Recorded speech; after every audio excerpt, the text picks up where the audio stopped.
Cada uma de nós tem uma história diferente uma da outra.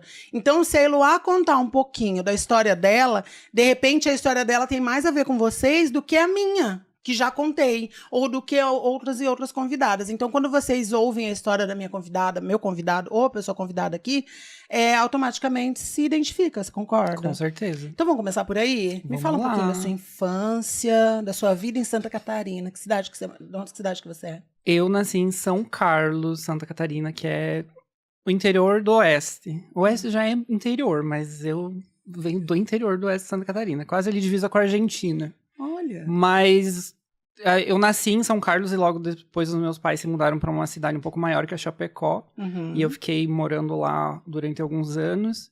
E depois eles mudaram para Curitiba.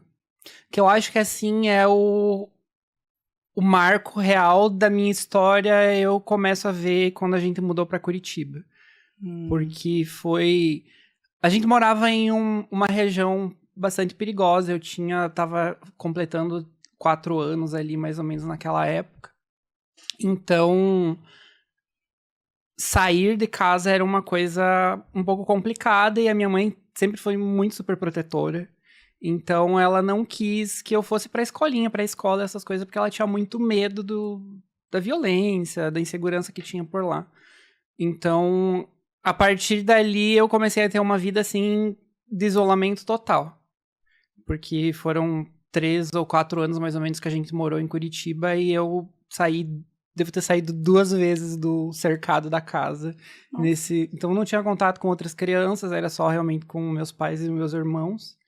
E é engraçado que esse isolamento acaba repercutindo, assim, no que vem depois, sabe? Da minha história. Eu não sei se teve influência esse não ter contato com outras crianças naquele momento.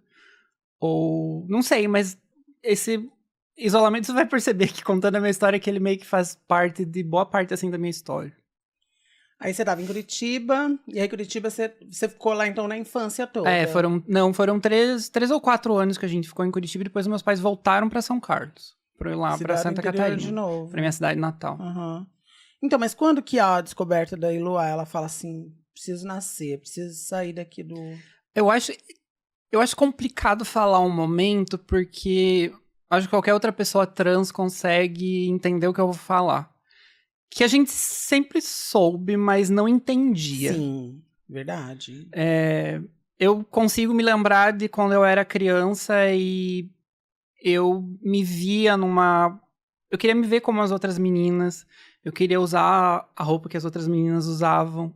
Então, não tem um momento assim que nossa, eu sou trans. Até porque a gente não tem esse conhecimento da nomenclatura, sim, né? Sim, com certeza. Mas pelo menos o momento que você fala assim, preciso me harmonizar, Você teve esse momento? A minha transição é bem tardia, ela é bem recente, na verdade. Ela, de fato, começou a acontecer, assim, o processo de aceitar isso em 2019. Que foi quando você participou do reality, não? Eu participei em 2022. Ah, tá. Então você já tinha esse conhecimento da sua transição. Em 2019 eu comecei a dar os primeiros passos para começar a me aceitar. Tanto que até ali em 2022, quando eu participei da corrida, eu não falava abertamente em ser uma mulher trans. Eu me colocava como uma pessoa não binária. Quero entrar nesse assunto. Porque tinha um pouco de medo e o primeiro contato que eu tive ali quando eu falei para as pessoas... Busquei pessoas próximas para falar que talvez eu me identificasse como mulher e tal. O que eu já sabia, mas eu queria criar um terreno confortável para poder falar para essas pessoas. Não foi uma coisa muito legal. Foi uma experiência, assim, eu tinha uma amiga que foi a primeira pessoa com quem eu parei, sentei e conversei com ela e falei... Eu acho que eu me identifico como mulher e tal. E a resposta dela foi, nossa, mas precisa disso mesmo. Ai, meu Deus. E era a pessoa mais próxima. Um beijo pra essa amiga. Um beijo, não é mais. Ela mesma me descartou, então tá tudo bem. Então foi assim, tipo, quando eu tentei começar a me abrir, a falar sobre isso, eu acabei levando uma invertida em uma pessoa que era muito próxima e que eu confiava bastante. Aí você achou melhor recuar de novo. E aí eu fiquei naquela. Mas assim, é meio conturbado, porque tem um momento muito marcante em 2012, especificamente, que eu fui com uma conhecida minha ela foi numa cartomante e eu fui a tiracolo, assim, com Jesus. Ela. E aí a senhorinha, uma hora no final, quando a gente tava saindo, ela parou na minha frente, olhou pra mim e falou, nossa, você me lembra tanto a Léo Áquila. Uau! E eu era super menininho naquela época, cabelo Aham. curtinho, tipo assim, eu já sabia, não aceitava, naquela época eu não aceitava. Aham. Eu tinha muito medo disso, sabe? E quando ela falou aquilo assim, nossa, minha perna tremeu. Porque você não queria ser descoberta daquela forma, é isso? Eu não sei se seria ser descoberta, mas foi tipo assim, uma confirmação. Foi tipo, o que eu penso na minha cabeça o tempo todo é real. Ah, tá. E aí, de 2012 até 2019, durante um bom tempo, eu tentei fugir disso. Tanto que assim, eu tinha um amigo que assistia Drag Race, que ele começou a assistir lá na primeira temporada em 2009. E ele já falava muito de Drag Race pra mim. E apesar de ter crescido, assim, assistindo TV e vendo várias pessoas, tipo Nani People, a própria Léo, e que eu achava incrível, eu era apaixonado por assistir aquelas pessoas na TV, era o que eu mais gostava de ver. Quando ele me falou a primeira vez de Drag Race, eu falei, não, eu não vou assistir isso. Porque já tinha aquele medo, assim, eu juro, na minha cabeça era, se eu assistir, eu vou querer fazer também. Gente, você tava querendo fugir de você mesma. Sim. Aham. É porque, vamos abrir um parênteses aqui pra família, eu cresci em uma família evangélica. E sulista, que a gente... Do eu sou do sul, sul também, posso te dizer. O pessoal é mais... E não é uma coisa assim, nem que, tipo, os meus pais eram evangélicos, vim da família mesmo.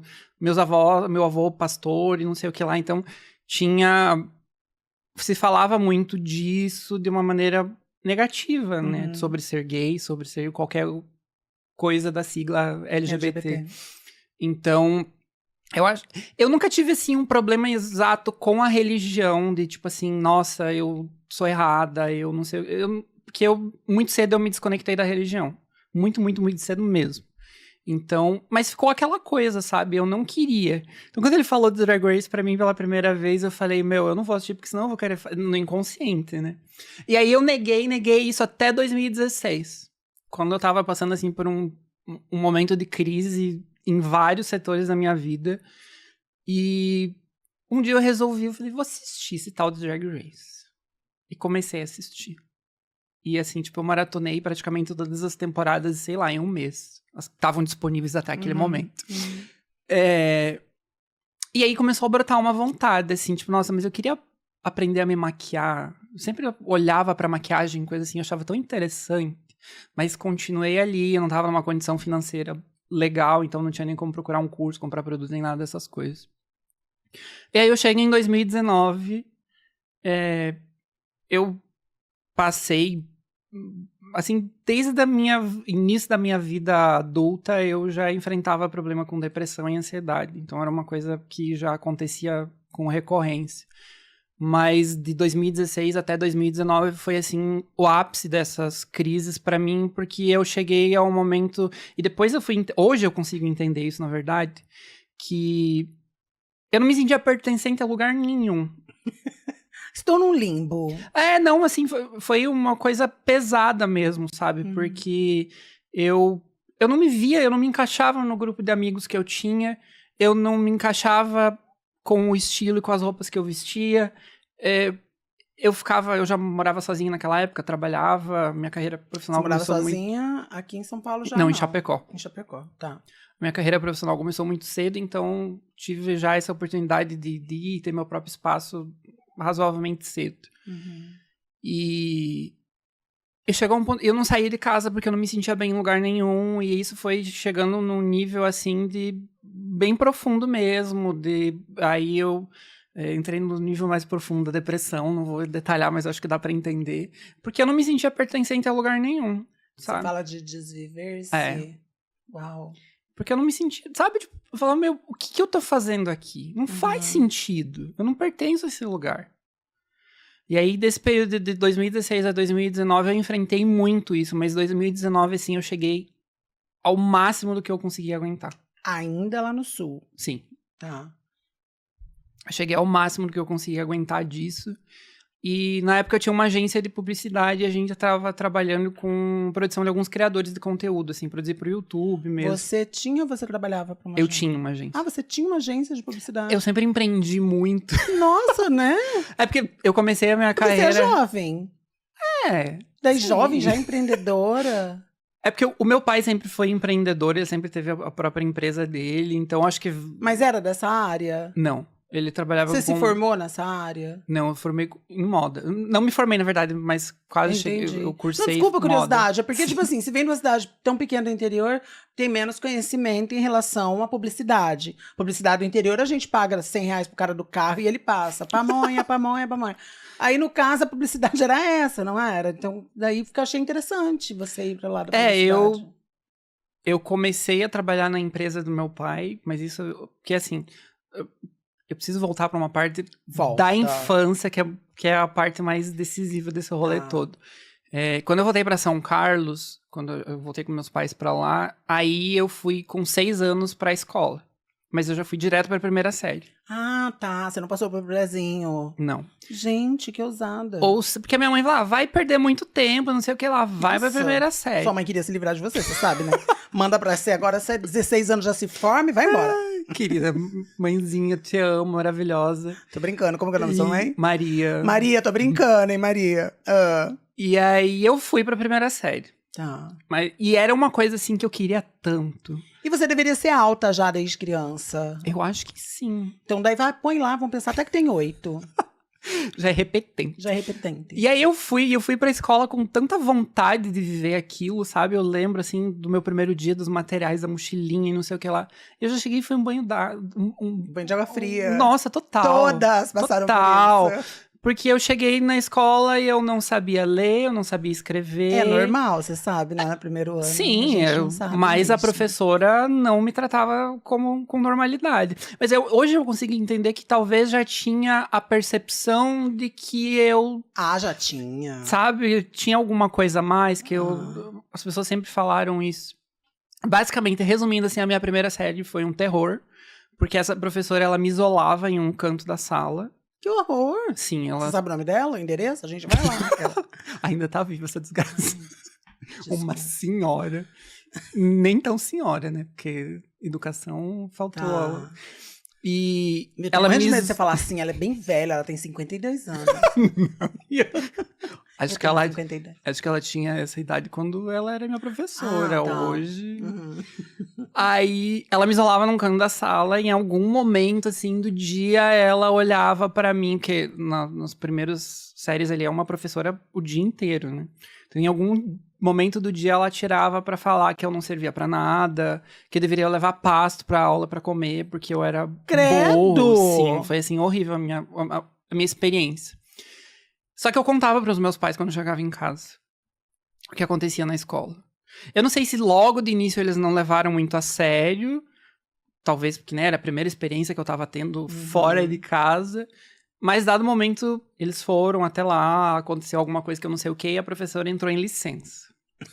Olha seus pais, gente. Aí chegou outra É professora. uma ameaça de morte deram pra ela. Aí chegou outra professora. Essa era literalmente aquele ditado: escreveu, não leu, pau comeu, porque ela me batia com a régua. Sabe aquela régua gigante, assim? Gente! E podia, porque você é de uma geração que não pode bater mais. Ai, início dos anos 2000. Não podia. A Xuxa já tava aí falando que não podia bater, amor. No interior de Santa Catarina. Ai, fazem isso até hoje. Ai, denunciem, gente.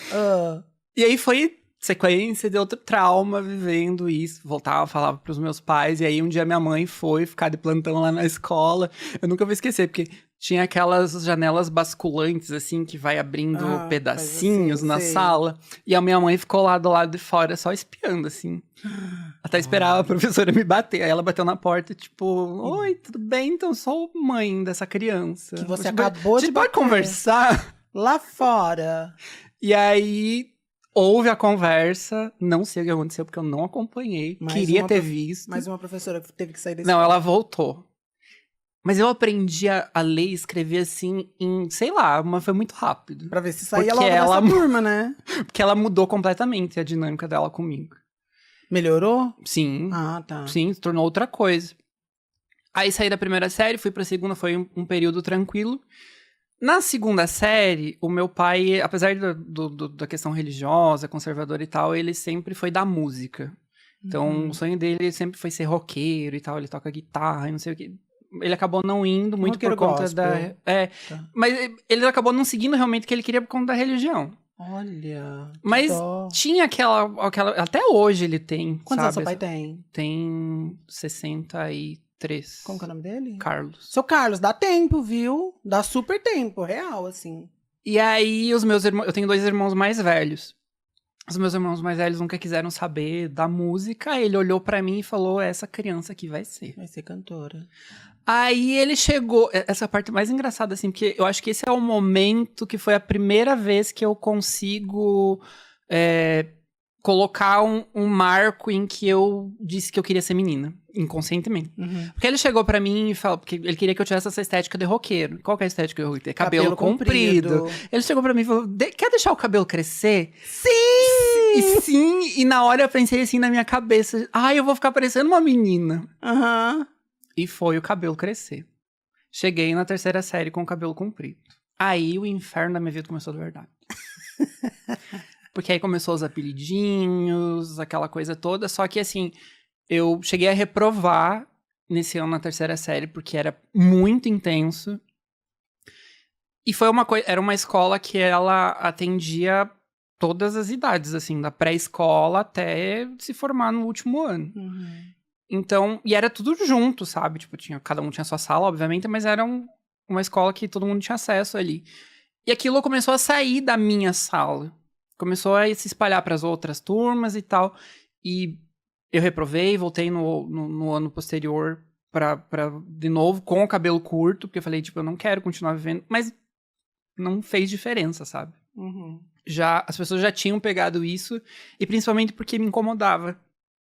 Então, eu voltei, mas o bullying, os apelidinhos e a piada nunca foi embora, sabe?